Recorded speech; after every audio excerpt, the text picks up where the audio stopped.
agora. A língua portuguesa.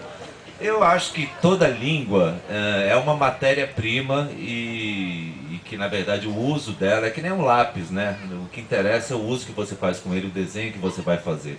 Você tem ali um repertório, claro que se você desenhar com lápis é diferente do que se você pintar com pincel.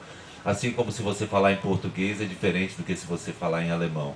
Cada língua traz um recorte diferente da realidade, né? No vocabulário dos esquimós, por exemplo, eles têm 10 nomes diferentes para o que a gente chamaria de branco. Quer dizer, eles distinguem, na realidade deles, recortes diferentes da cor branca e cada uma tem um nome. É claro que esse tipo de forma de recortar a realidade é diferente para cada língua. Assim como os esquimós têm esses nomes, eu imagino que os índios devem ter também 10 nomes para o que a gente chama de verde, ou pelo menos maneiras de perceber as tonalidades de verde da floresta amazônica ali. Os índios brasileiros, né, ali da floresta, quer dizer, estou pensando no ambiente florestal. E assim como os aspectos sintáticos também, o fato da gente ter muitas declinações verbais no português é muito diferente do inglês, por exemplo, que você tem formas muito mais sintéticas e com muito menos derivações, né, de pessoa e de tempo verbal. Ou é diferente a nossa sintaxe, por exemplo, do alemão, que você tem o verbo sempre no final da frase, então você já pensa tudo de outra forma. Acho que a gente acaba incorporando maneiras de pensar e de olhar a realidade através do material que a língua nos dá. Apesar disso, eu acho que o que vale é o que é feito com aquela matéria-prima, assim, isso que me interessa, transformação da língua em linguagem, né?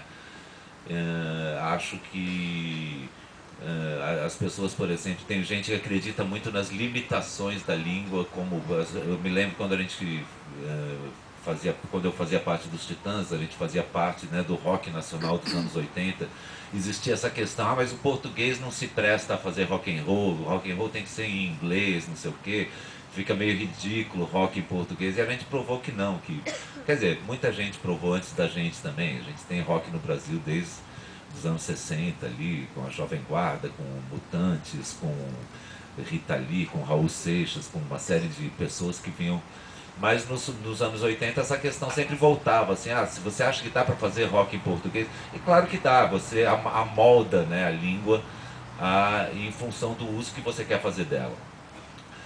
E é isso que eu acho que na verdade a língua é uma matéria-prima, assim, que a gente tem que atualizar através de usos criativos e inventivos e muitas vezes subverter também as normas em função da invenção. Não acho muita graça nessa ideia de uma reforma ortográfica que unifique os falantes de língua portuguesa do mundo, como os falantes de Angola, de Portugal, de Macau, do Brasil, enfim.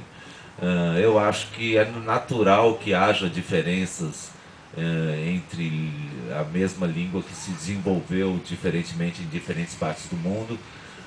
Acho interessante essas diferenças. Eu acho que se a gente quisesse segurar os falantes através de um código, estaria todo mundo falando, em vez de me dar um cigarro, estaria falando dê-me um cigarro, né? Aquela coisa.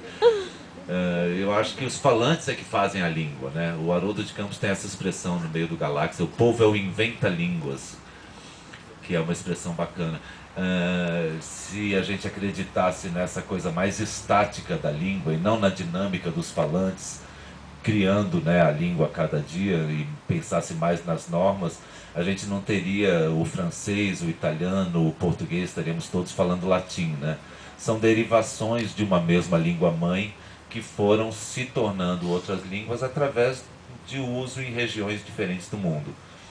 Então eu acho natural que acho interessante, por exemplo, que em Portugal não haja o gerúndio, que é tão usado por nós, né? A gente fala, não, estou te esperando, ele não, estou a te esperar.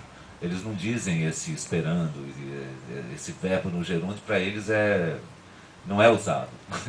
E isso é uma diferença interessante. Por que vai querer unificar? É um charme também que seja assim, e que, quem sabe, isso vá se desdobrar e daqui a 100, 200, 300 anos se tornem línguas diferentes, o português do Brasil e o português de Portugal. Não tem querer que preservar, eu acho que é natural que o uso da fala vá moldando. Deveria ser o contrário, deveria o uso entrar para a norma e não a norma querer ditar o uso dos falantes. É isso que eu acho. Uhul! É, Eu vou começar então a falar algumas coisas.